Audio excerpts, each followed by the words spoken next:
저 사람 미쳤어요. 폭우가 쏟아지는 깊은 산골 계곡이었습니다. 낭떠러지 가장자리 한 남자가 밧줄을 몸에 감고 있었죠. 등산복 차림의 사람들이 비명을 지르며 말렸습니다. 안 돼요. 구조대 올 때까지 기다려야죠. 하지만 그는 대답도 없이 절벽 아래로 몸을 내던졌습니다. 미끄러운 바위, 끊어질 듯한 밧줄, 보이지 않는 아래.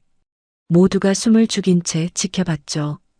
10여 분 후 믿을 수 없는 일이 벌어졌습니다. 그가 사람을 업고 올라오고 있었던 겁니다. 세상에, 사람들은 경악했습니다. 그런데 더 놀라운 건 그가 구한 사람이 누군지 알게 된 순간이었죠. 이 남자는 대체 누구였을까요? 이야기 시작 전 좋아요 눌러주시고 이 영상을 어디에서 보고 계신지 댓글로 남겨주세요. 영상을 시청하고 계시는 곳을 향해 행운의 기운을 마구 쏴드리겠습니다.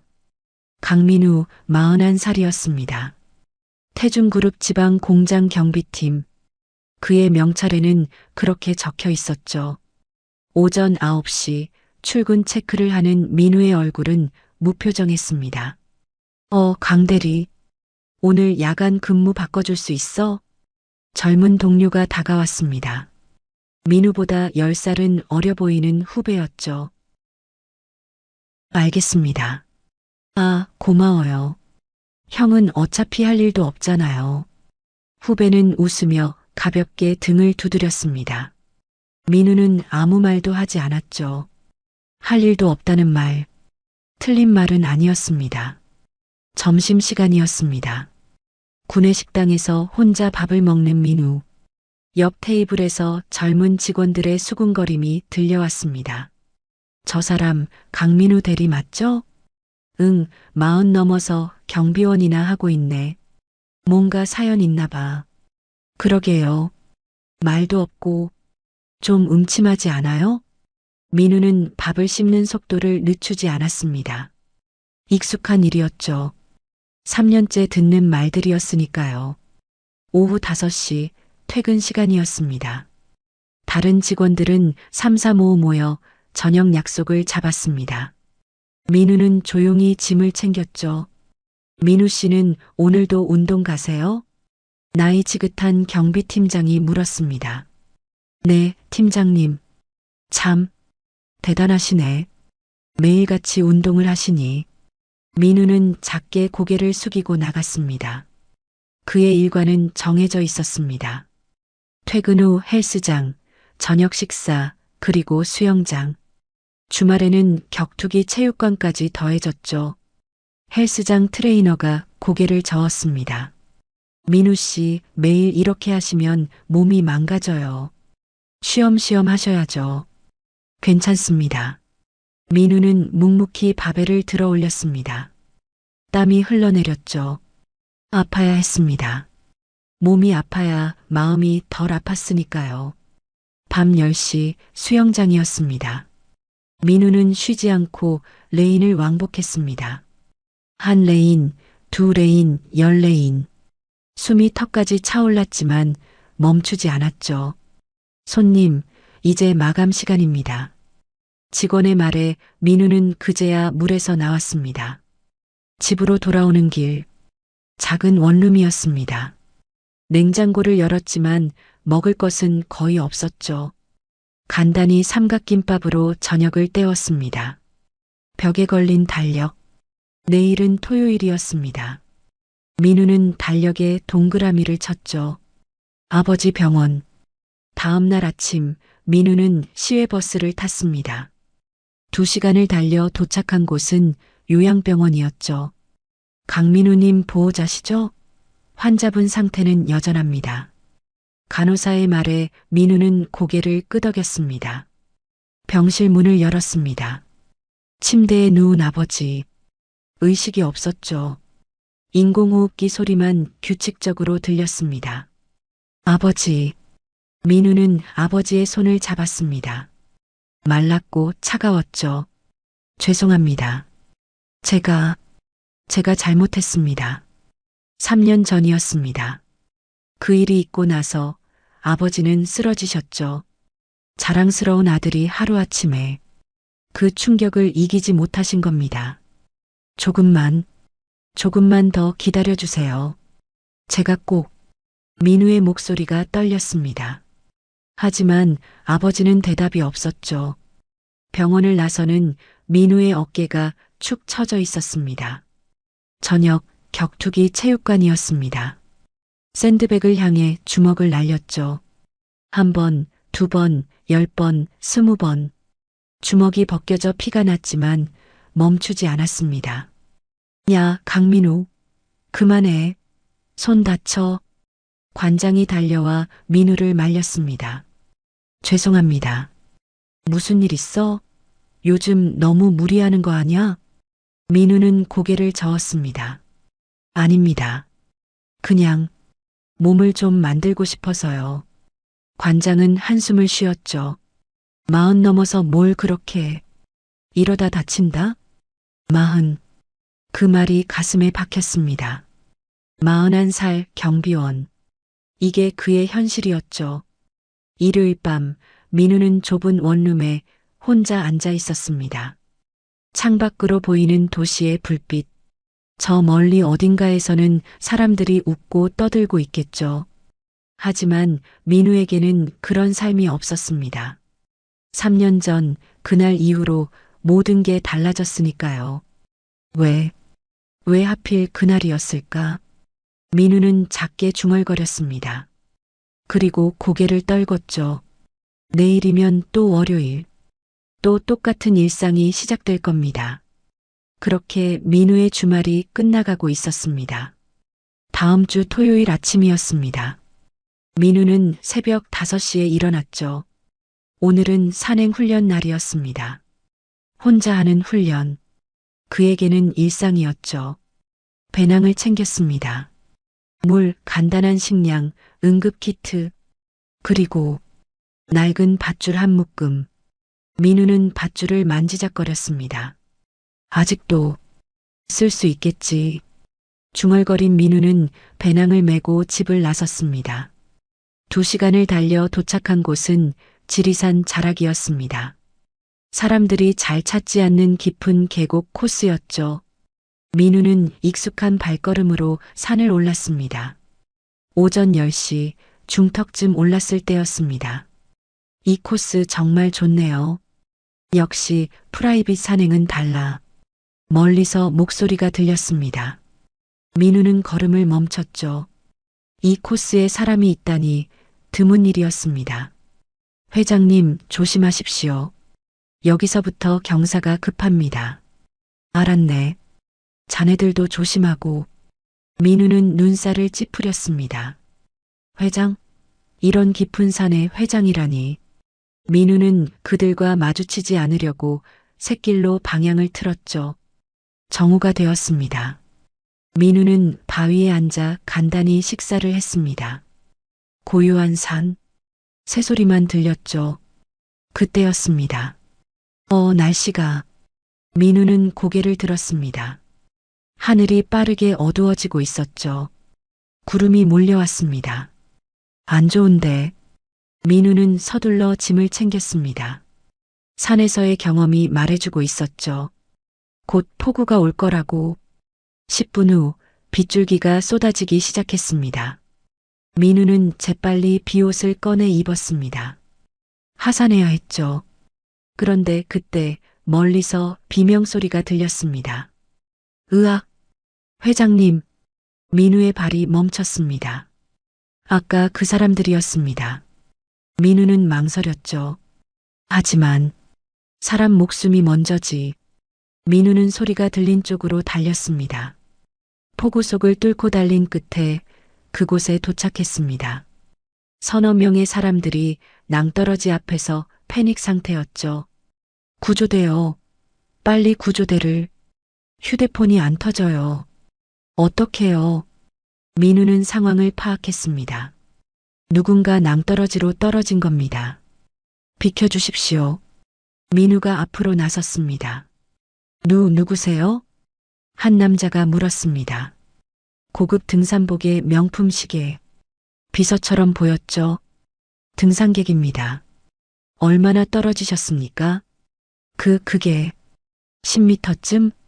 민우는 낭떠러지 가장자리로 다가갔습니다. 폭우에 시야가 흐렸지만 희미하게 보였죠. 아래 바위에 누군가 쓰러져 있었습니다. 저기 있어요.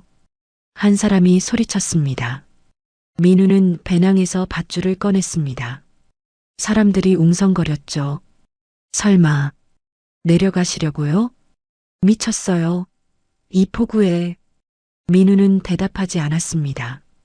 나무에 밧줄을 감고 자신의 몸에도 묶었죠. 익숙한 동작이었습니다. 구조대 올 때까지 기다려야죠. 비서로 보이는 남자가 말렸습니다. 여기서 구조대까지는 최소 3시간입니다. 그때까지 버티실 수 있을까요? 민우의 차분한 목소리에 사람들은 말문이 막혔습니다. 그럼 당신이? 제가 다녀오겠습니다. 민우는 밧줄을 잡고 낭떠러지로 내려가기 시작했습니다. 사람들의 비명이 들렸지만 민우는 집중했죠. 폭우, 미끄러운 바위, 흔들리는 시야. 하지만 민우의 손은 떨리지 않았습니다. 5분쯤 내려갔을까? 민우는 바위에 쓰러진 사람 옆에 도착했습니다. 의식은? 민우는 목에 손을 댔습니다. 맥박이 뛰고 있었죠. 다행이었습니다.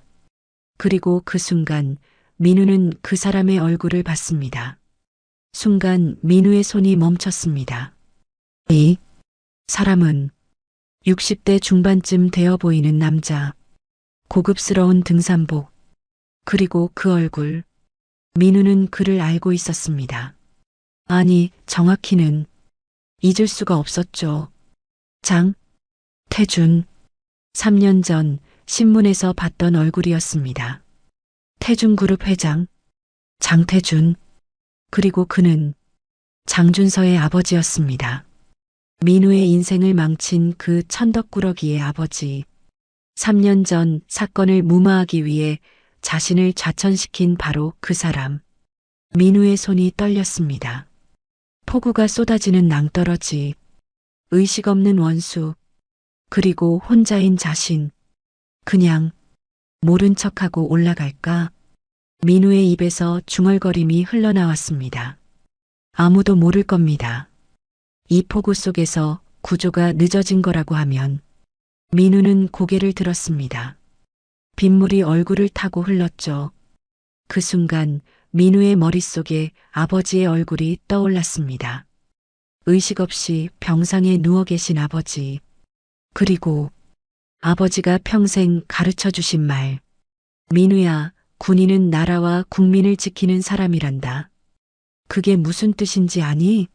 바로 사람의 목숨을 지키는 거야. 누구든 어떤 상황이든. 민우는 눈을 감았습니다. 그리고 다시 떴죠. 젠장. 민우는 회장의 몸 상태를 확인하기 시작했습니다. 민우의 손이 회장의 맥박을 짚고 있었습니다. 하지만 그의 머릿속은 3년 전으로 돌아가 있었죠. 3년 전 어느 금요일 밤이었습니다. 당시 민우는 서울에 있었습니다. 작전을 마치고 휴가를 받은 상태였죠. 해군 특수부대 중령. 대령 진급을 2달 앞둔 시점이었습니다. 민우야, 오랜만이다. 후배가 반갑게 인사했습니다. 육사 동기였죠. 그래, 잘 지냈어? 당연하지. 너 대령 진급 확정됐다며? 축하한다. 고맙다. 민우는 웃었습니다.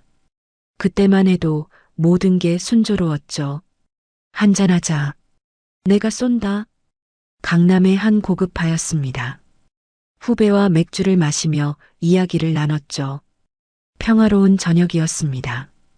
그런데 그때 옆 테이블에서 소란이 벌어졌습니다. 야, 이 새끼야. 내가 누군지 알아? 술 취한 젊은 남자가 웨이터에게 고함을 지르고 있었습니다. 20대 후반쯤 되어 보였죠. 죄송합니다만.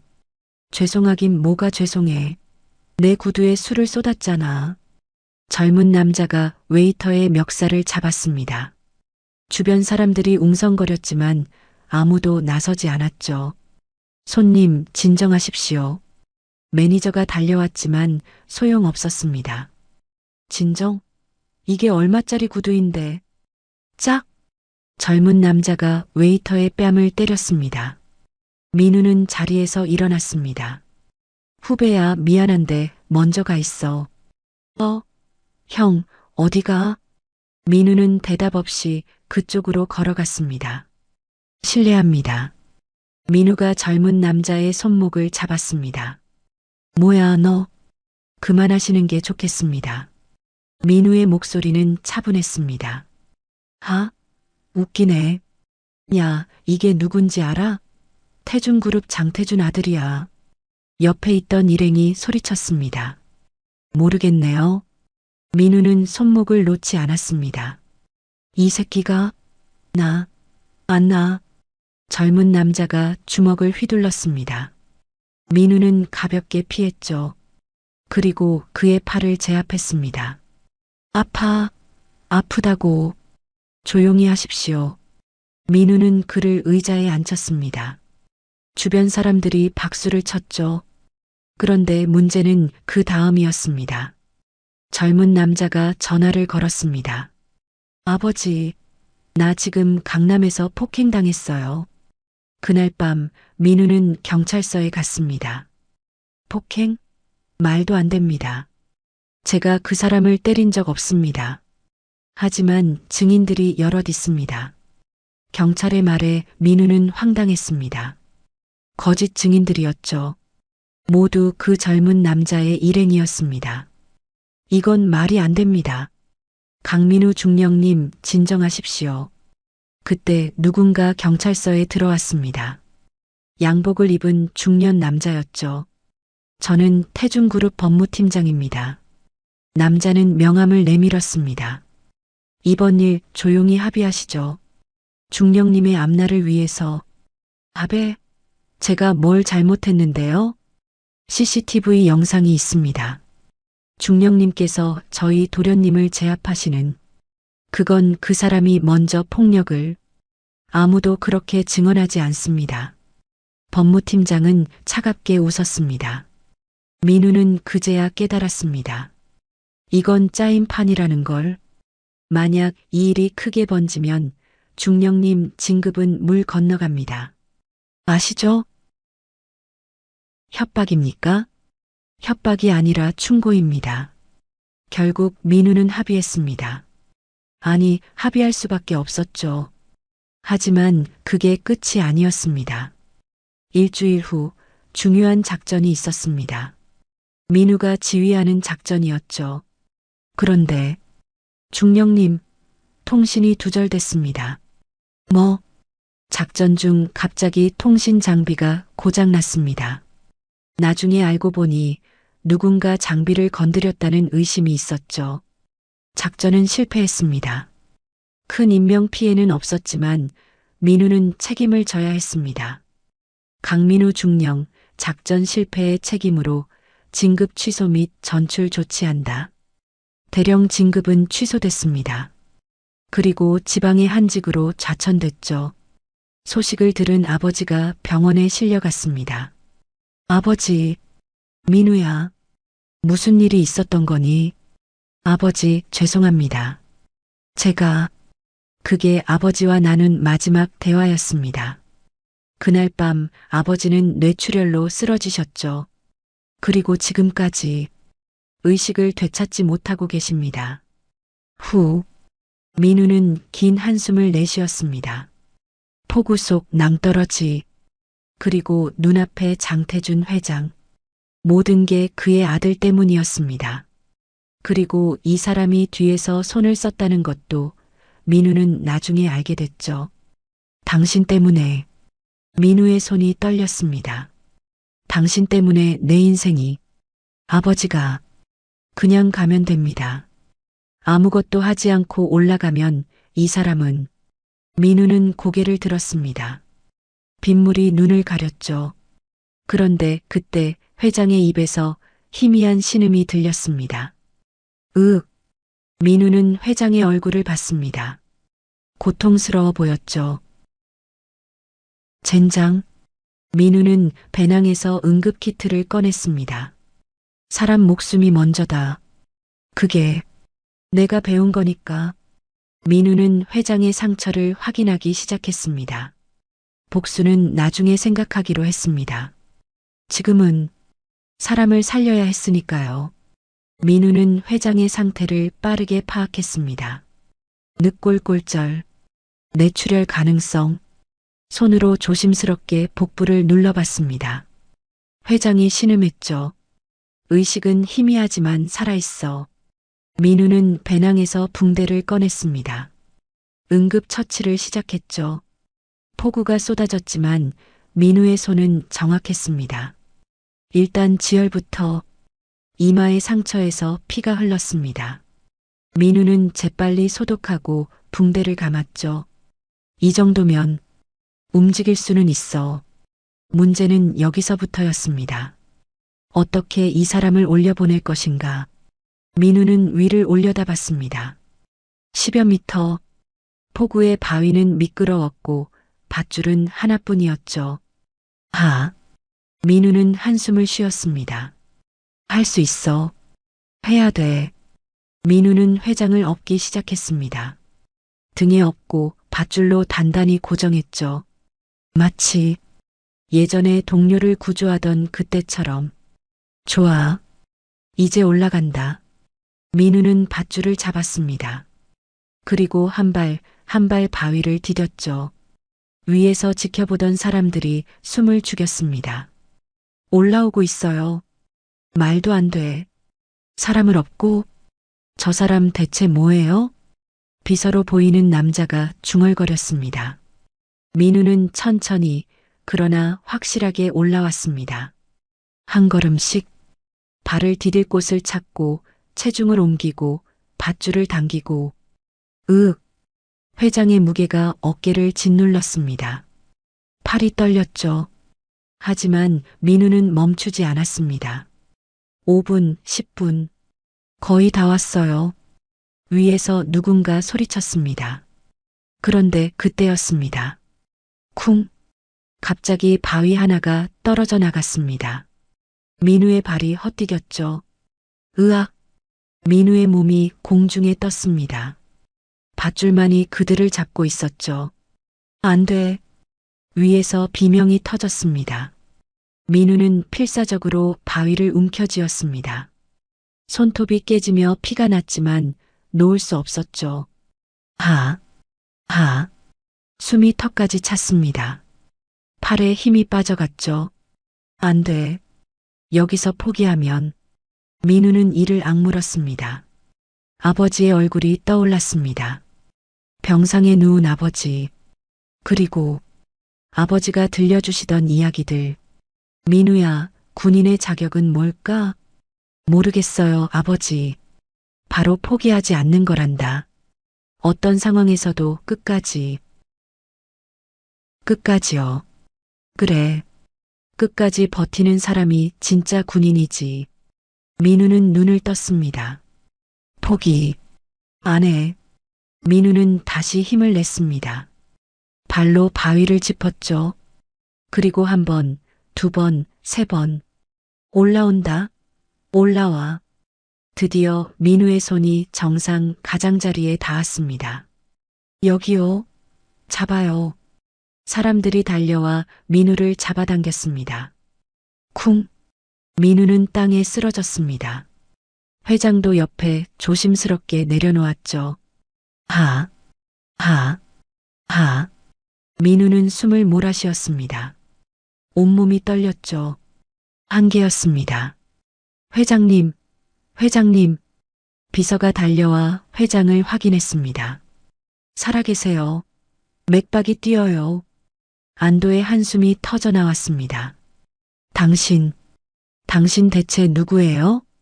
비서가 민우를 봤습니다. 민우는 대답하지 않았습니다.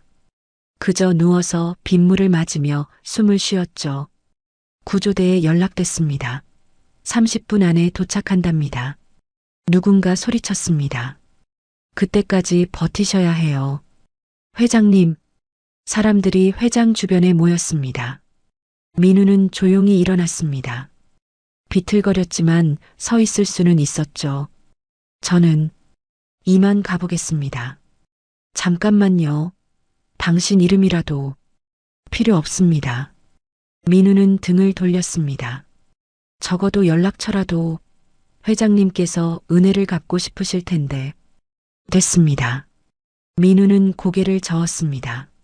저는 해야 할 일을 했을 뿐입니다. 민우는 배낭을 메고 걸어가기 시작했습니다. 비틀거리는 걸음이었지만 멈추지 않았죠. 저기요. 뒤에서 부르는 소리가 들렸지만 민우는 돌아보지 않았습니다. 폭우가 계속 쏟아졌습니다. 민우는 그 속을 걸었죠. 이제 끝이야. 다시는 볼 일 없겠지. 민우는 그렇게 생각했습니다. 하지만 그건 민우의 착각이었습니다. 1시간 후 구조 헬기가 도착했습니다. 회장은 급히 서울의 대학병원으로 후송됐죠. 헬기 안에서 회장이 희미하게 의식을 되찾았습니다. 회장님, 정신 차리십시오. 비서가 손을 잡았습니다. 나를 구한 사람은 모릅니다. 이름도 안 알려주고 가셨습니다. 꼭 찾아서 은혜를. 회장의 말이 흐려졌습니다. 다시 의식을 잃었죠. 비서는 고개를 끄덕였습니다. 알겠습니다. 반드시 찾아내겠습니다. 그날 밤 태중그룹 본사는 난리가 났습니다. 회장의 사고 소식이 퍼졌고 비서실은 은인을 찾기 위해 움직이기 시작했죠. 그리고 그 움직임은 민우가 예상하지 못한 방향으로 흘러가게 됩니다. 한편 집으로 돌아온 민우는 샤워를 하고 침대에 쓰러졌습니다. 끝났어. 이제 끝. 민우는 눈을 감았습니다. 그는 몰랐습니다. 이건 끝이 아니라 시작이라는 것을. 그리고 머지않아 그의 인생이 다시 한번 요동칠 거라는 것을. 3일 후 월요일 아침이었습니다. 민우는 평소처럼 출근했습니다. 경비초소에 앉아 출입자를 체크하는 일. 언제나처럼 단조로운 하루였죠. 강 대리님, 커피 드릴까요? 젊은 동료가 물었습니다. 아니, 괜찮아. 그래도 한잔 하세요. 주말에 산행 가셨다며요? 힘드셨을 텐데. 어떻게 알았어? 월요일마다 피곤해 보이시잖아요. 민우는 작게 웃었습니다. 그래, 그럼 커피 한 잔 받을게. 평범한 일상이었습니다. 지난 토요일의 일은 이미 잊혀진 것 같았죠. 그런데 오전 10시쯤 공장장실에서 전화가 왔습니다. 강민우 대리, 지금 당장 공장장실로 와. 네, 빨리. 민우는 영문도 모른 채 공장장실로 향했습니다. 문을 열자 공장장과 함께 낯선 남자 2명이 앉아 있었습니다. 정장을 입은 사람들이었죠. 강민우 대리님이십니까? 한 남자가 일어서며 명함을 내밀었습니다. 태중그룹 본사 비서실입니다. 순간 민우의 심장이 쿵 내려앉았습니다. 저를 찾으시는 이유가? 지난 토요일 지리산에 계셨죠? 민우는 아무 말도 하지 못했습니다. 회장님을 구해주신 분이 강민우 대리님이 맞습니까? 공장장이 놀란 표정으로 민우를 봤습니다. 뭐라고요? 우리 회장님을 어떻게 저를 찾으셨습니까? 민우가 물었습니다.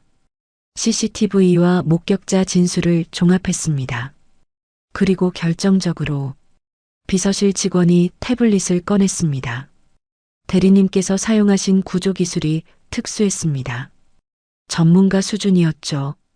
그래서 군 경력을 조회했습니다. 화면에는 민우의 군 경력이 떠 있었습니다. 육군사관학교 수석 졸업, 해군 특수부대 UDT, 최종 계급 중령. 공장장의 눈이 휘둥그레졌습니다. 중령, 강 대리가 회장님께서 깨어나셨습니다. 그리고 대리님을 꼭 뵙고 싶다고 하셨습니다. 사양하겠습니다. 민우는 고개를 저었습니다. 강 대리, 뭐 하는 거야? 회장님께서 부르시는데 공장장이 당황해서 소리쳤습니다. 저는 해야 할 일을 했을 뿐입니다. 보상 같은 건 필요 없습니다. 보상이 아닙니다. 회장님께서 진심으로 감사를 전하고 싶어 하십니다. 비서실 직원이 간곡하게 말했습니다. 민우는 잠시 망설였습니다. 그리고 알겠습니다. 가겠습니다. 같은 시각 서울 태중그룹 본사였습니다. 회장 집무실이 아닌 한 고급 레스토랑 개인실. 장준서가 앉아 있었습니다. 그래서 아버지 상태가 어때? 건너편에 앉은 남자가 대답했습니다. 그룹 전략기획실장 김상무였죠. 다행히 큰 부상은 아니랍니다. 일주일이면 퇴원하신다고. 운 좋은 노인네. 장준서가 혀를 찼습니다. 도련님, 그런 말씀을. 진짜 속마음이잖아. 형들은 항상 나를 무시하고 아버지도 날 천덕꾸러기 취급하지. 언제까지 이래야 돼? 장준서의 얼굴이 일그러졌습니다. 기회는 또 올 겁니다. 김상무가 조용히 말했습니다. 기회? 언제? 회장님 연세가 63입니다. 건강도 예전 같지 않으시고 그래봤자 한 10년은 더 버티시겠지. 10년을 기다릴 필요는 없습니다. 김상무가 의미심장하게 웃었습니다. 무슨 뜻이야? 이사회를 장악하면 됩니다. 회장님 건강이 안 좋다는 이유로. 장준서의 눈이 빛났습니다. 가능해? 도련님을 지지하는 이사가 이미 셋 있습니다. 조금만 더 포섭하면. 좋아. 진행해. 장준서가 잔을 들어 올렸습니다. 곧 이 회사가 내 거야. 두 사람은 잔을 부딪혔습니다. 그날 저녁 민우는 서울의 한 대학병원에 도착했습니다. 이쪽입니다. 비서실 직원의 안내를 받아 VIP 병실로 향했죠. 문을 열었습니다. 침대에 누운 장태준 회장. 붕대가 감겨 있었지만 의식은 또렷했습니다. 들어오시게. 회장의 목소리였습니다. 민우는 천천히 안으로 들어갔습니다. 그리고 회장과 눈이 마주쳤죠. 순간 민우는 회장의 눈에서 뭔가를 봤습니다. 놀람. 그리고 무언가 깨달은 듯한 표정. 자네가 강민우 씨로군. 네. 고맙네. 목숨을 구해줘서. 회장이 머리를 숙였습니다. 할 일을 했을 뿐입니다. 할 일. 그래, 할 일이었겠지. 회장이 씁쓸하게 웃었습니다. 그런데 강 씨 혹시. 회장이 말을 멈췄습니다. 그리고 조심스럽게 물었죠. 3년 전 강남에서 내 아들과. 민우는 대답하지 않았습니다. 침묵이 답이었죠. 그렇군. 역시. 회장의 얼굴이 굳어졌습니다. 회장님께서는 아시는 겁니까? 그때 일을. 나중에. 알게 됐네. 내 아들이 한 짓을. 그리고 법무팀이 자네를. 회장이 말을 잇지 못했습니다. 그럼에도 구해주셨습니다. 저를. 왜죠? 나는 자네의 인생을 망쳤는데. 민우는 창밖을 봤습니다. 모르겠습니다. 그냥 사람 목숨이 먼저라고 배웠습니다. 회장은 한참을 민우를 바라봤습니다. 자네는 정말 대단한 사람이군. 이만 가보겠습니다. 민우는 고개를 숙이고 돌아섰습니다. 강 씨, 회장이 불렀습니다. 내가 자네에게 빚을 졌네. 이 빚은 반드시 갚겠네. 민우는 대답 없이 문을 나갔습니다. 복도를 걸으며 민우는 생각했습니다. 이제 정말 끝이야. 하지만 그건 또다시 착각이었습니다. 며칠 후 회장 비서실에서 민우의 과거를 더 깊이 조사했습니다. 그리고 그들은 알게 됐죠. 3년 전 사건의 진실을, 장준서가 한 짓을, 그리고 회장이 무의식 중에 은인을 좌천시켰다는 사실을. 회장은 충격에 빠졌습니다. 동시에 장준서와 김상무의 움직임도 본격화되고 있었습니다. 일주일 후였습니다. 민우는 다시 공장으로 돌아와 평범한 일상을 보내고 있었습니다. 하지만 주변 분위기가 달라졌죠. 강 대리님, 정말 대단하시네요. 회장님을 구하시다니. 영웅 아니에요? 동료들의 태도가 180도 바뀌었습니다. 민우는 불편했죠. 그냥 운이 좋았을 뿐입니다. 에이, 겸손은 특수부대 출신이셨다며요? 소문이 퍼진 겁니다. 그날 오후 민우에게 또 전화가 왔습니다. 강민우 대리님, 다시 한번 서울로 와주실 수 있겠습니까? 또 무슨 일입니까? 회장님께서 꼭 뵙고 싶어 하십니다. 민우는 한숨을 쉬었습니다. 하지만 거절하기도 뭐했죠. 알겠습니다. 병실에 들어선 민우. 회장은 이번엔 침대에 앉아 있었습니다. 많이 회복된 모습이었죠. 왔군, 강씨. 회장님. 어색한 침묵이 흘렀습니다. 앉게. 민우는 의자에 앉았습니다. 강씨. 아니, 민우씨. 회장이 입을 열었습니다. 내가 자네에게 사과를 해야겠네. 필요 없습니다. 아니, 필요해. 3년 전 일. 내가 자세히 조사했네. 회장의 목소리가 떨렸습니다. 내 아들 녀석이 한 짓, 그리고 법무팀이 자네를 어떻게 했는지, 작전 장비를 고장낸 것도. 그만하십시오. 민우가 끊었습니다. 이미 지난 일입니다. 지난 일? 자네 인생이 망가졌는데. 회장이 목소리를 높였습니다. 그리고 자네 아버님까지. 내가 알아봤네. 지금도 병원에. 더 이상 말씀하지 마십시오. 민우의 목소리가 차갑게 식었습니다. 회장님, 제가 회장님을 구한 건 용서해서가 아닙니다. 그냥 사람 목숨이 먼저였을 뿐입니다. 알고 있네. 그래서 더 미안한 거야. 회장이 고개를 숙였습니다. 자네에게 빚진 건 두 가지네. 목숨, 그리고 내가 망친 자네 인생. 이 두 가지를 반드시 갚겠네. 어떻게요? 자네 복직을 추진하겠네. 내 힘을 쓰면. 사양합니다. 민우는 단호했습니다. 회장님의 은혜로 복직하고 싶지 않습니다. 하지만 바로 그때 병실 문이 벌컥 열렸습니다. 아버지, 장남 태훈이 헐레벌떡 뛰어들어왔습니다. 태훈? 무슨 일이냐? 큰일 났습니다.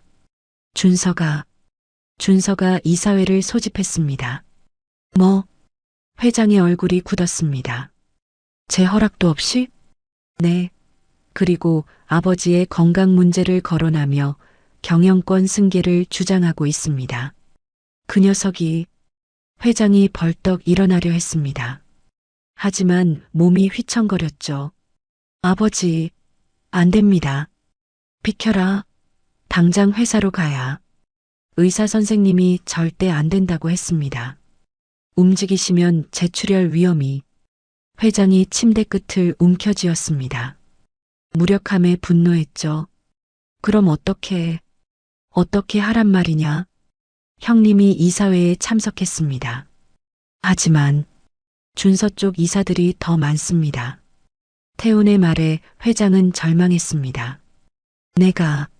내가 그 아이를 너무 방치했구나. 민우는 조용히 자리에서 일어났습니다. 저는 이만. 강씨. 회장이 민우를 불렀습니다. 부탁이네. 이사회에 가서 내 진짜 뜻을 전해줄 수 있겠나? 제가요? 자네밖에 없네. 내가 믿을 수 있는 건 민우는 고개를 저었습니다. 죄송하지만 그건 회장님 가족 문제입니다.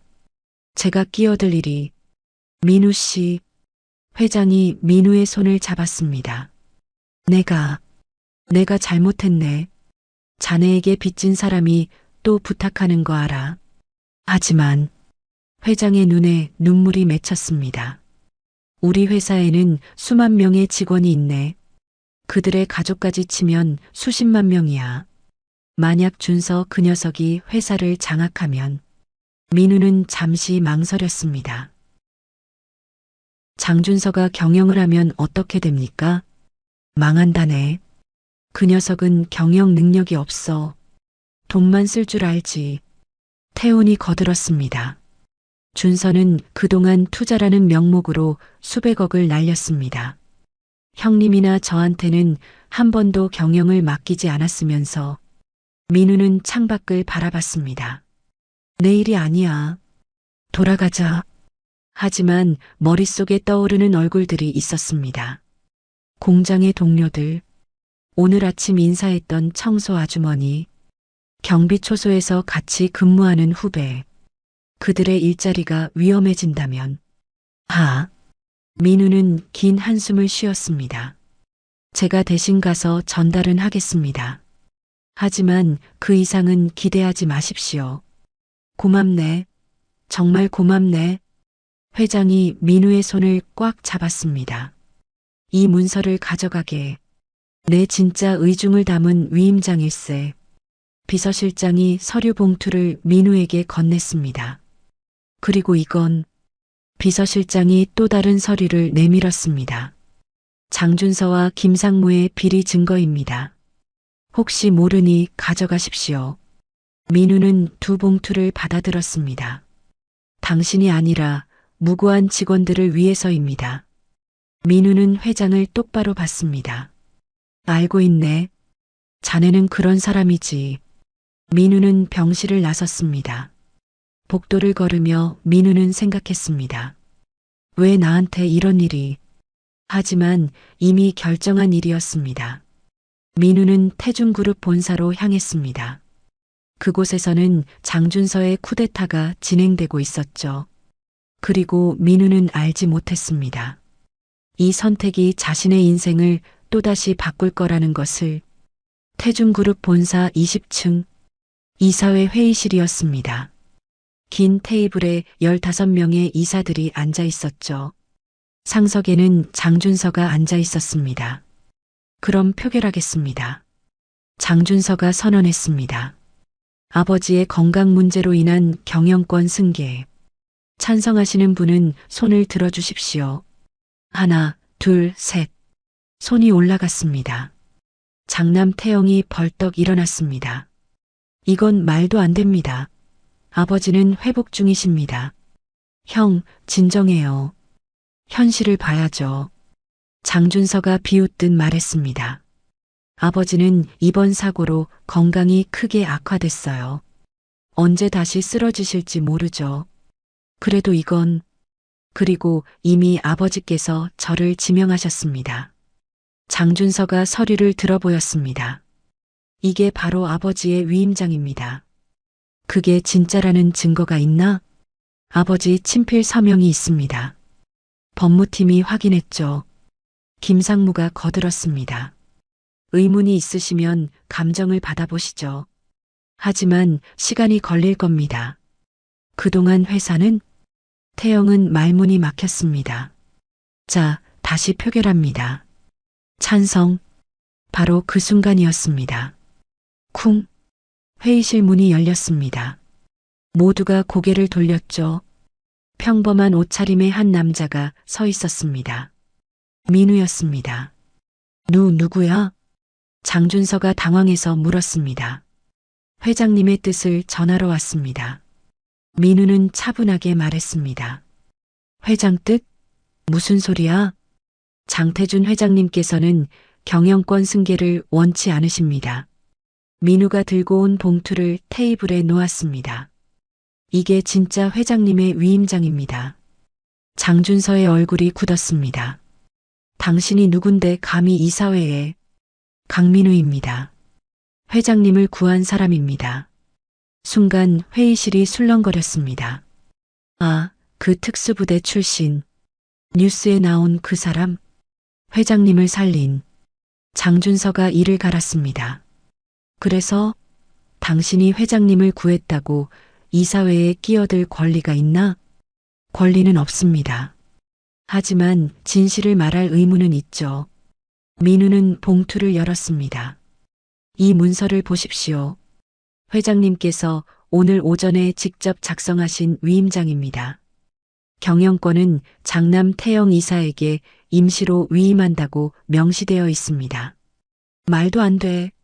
그게 진짜라는 증거가 병원 CCTV, 의사와 간호사의 증언, 그리고 필적 감정 결과가 모두 여기 있습니다. 민우는 차분하게 서류들을 펼쳐 보였습니다. 김상무가 당황해서 말했습니다. 하지만 우리 것도 진짜입니다. 진짜요? 민우가 장준서 앞에 서류를 집어들었습니다. 이 서류는 위조입니다. 근거 없는 주장을. 근거요? 민우는 다른 서류를 꺼냈습니다. 이 문서들을 보십시오. 김상무님과 장준서 이사님의 이메일 내역입니다. 그건 어떻게? 위임장은 준비됐나? 서명은 완벽하게 위조했습니다. 이런 내용들이 있네요. 회의실이 웅성거렸습니다. 그리고 이건 민우는 또 다른 서류를 펼쳤습니다. 장준서 이사님께서 지난 3년간 회사 자금을 횡령한 내역입니다. 총 500억 원. 뭐라고? 이사들이 경악했습니다. 거짓말. 그건 투자였어. 장준서가 소리쳤습니다. 투자요? 그 투자금이 장준서 이사님 개인 계좌로 들어간 건 어떻게 설명하시겠습니까? 민우는 통장 사본을 던졌습니다. 그리고 김상무님, 당신도 마찬가지입니다. 100억 원을 받으셨죠? 이건 김상무가 말을 잇지 못했습니다. 모두 거짓말이야. 장준서가 테이블을 쳤습니다. 거짓말이라면 경찰에 신고하시죠. 참고로 저는 이미 검찰에 고발장을 제출했습니다. 민우의 말에 장준서의 얼굴이 새하얗게 질렸습니다. 너. 그리고 한 가지 더. 민우는 마지막 서류를 꺼냈습니다. 회장님의 사고. 단순 실족이 아니었습니다. 무슨 소리야? 회장님께서 사용하신 등산 장비를 조사했습니다. 밧줄이 의도적으로 손상되어 있었습니다. 순간 회의실이 얼어붙었습니다. 혹시 아십니까? 밧줄을 누가 준비했는지. 민우가 장준서를 똑바로 봤습니다. 김상무님이 추천한 등산 가이드였죠. 그리고 그 가이드는 김상무님으로부터 1억 원을 받았습니다. 말도 안 돼. 이사들이 웅성거렸습니다. 살인 미수. 이건 장준서는 완전히 무너졌습니다. 아니야. 나는 몰랐어. 김상무가 혼자. 도련님. 김상무가 황급히 말렸지만 이미 늦었습니다. 자백이시군요. 민우는 이사들을 둘러봤습니다. 이제 다시 표결하시겠습니까? 아니면 경찰을 기다리시겠습니까? 이사들은 서로를 봤습니다. 나는 반대합니다. 장준서 이사의 승계에 반대합니다. 나도 반대. 순식간에 분위기가 역전됐습니다.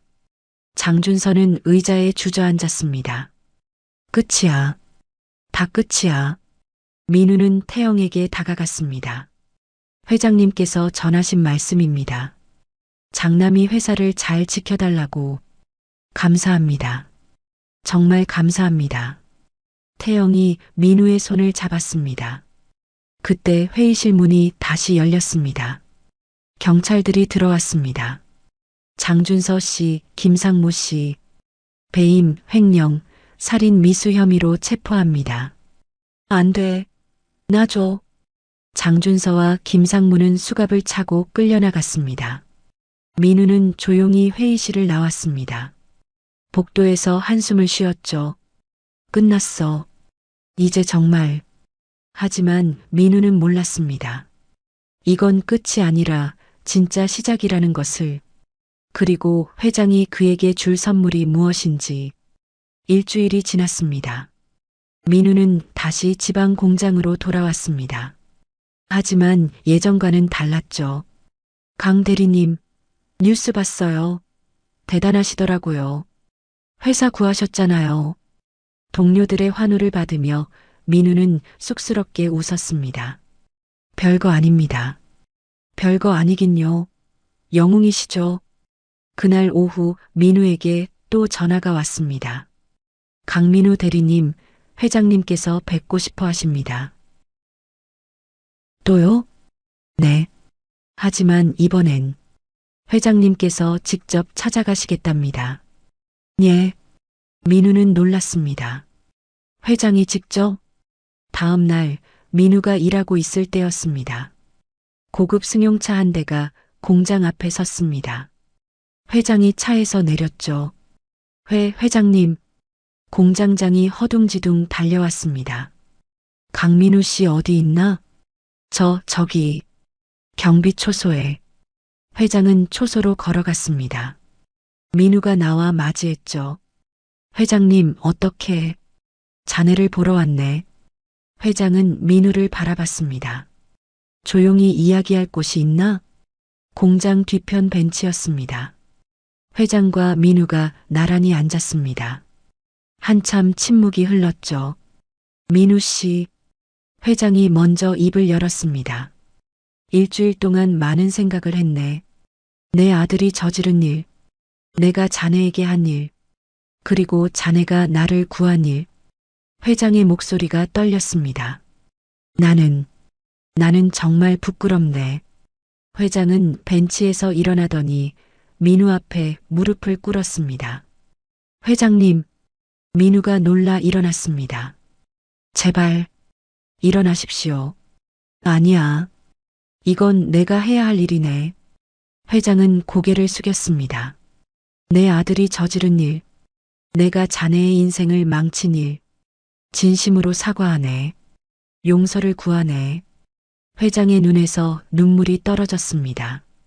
60대 중반의 노인, 한 그룹의 수장, 그가 마흔의 경비원 앞에서 무릎을 꿇고 있었습니다. 민우도 눈시울이 뜨거워졌습니다. 회장님, 제발 일어나십시오. 민우는 회장을 일으켜 세웠습니다. 저도 많이 생각했습니다. 민우의 목소리가 떨렸습니다. 처음엔 회장님을 원망했습니다. 미워했습니다. 하지만 민우는 하늘을 올려다봤습니다. 아버지께서 항상 말씀하셨습니다. 용서는 상대를 위한 게 아니라 자기 자신을 위한 거라고. 저도 이제는 용서하고 싶습니다. 제 마음의 평화를 위해서. 회장은 민우의 손을 꽉 잡았습니다. 고맙네. 정말 고맙네. 두 사람은 한참을 그렇게 서 있었습니다. 한 달이 지났습니다.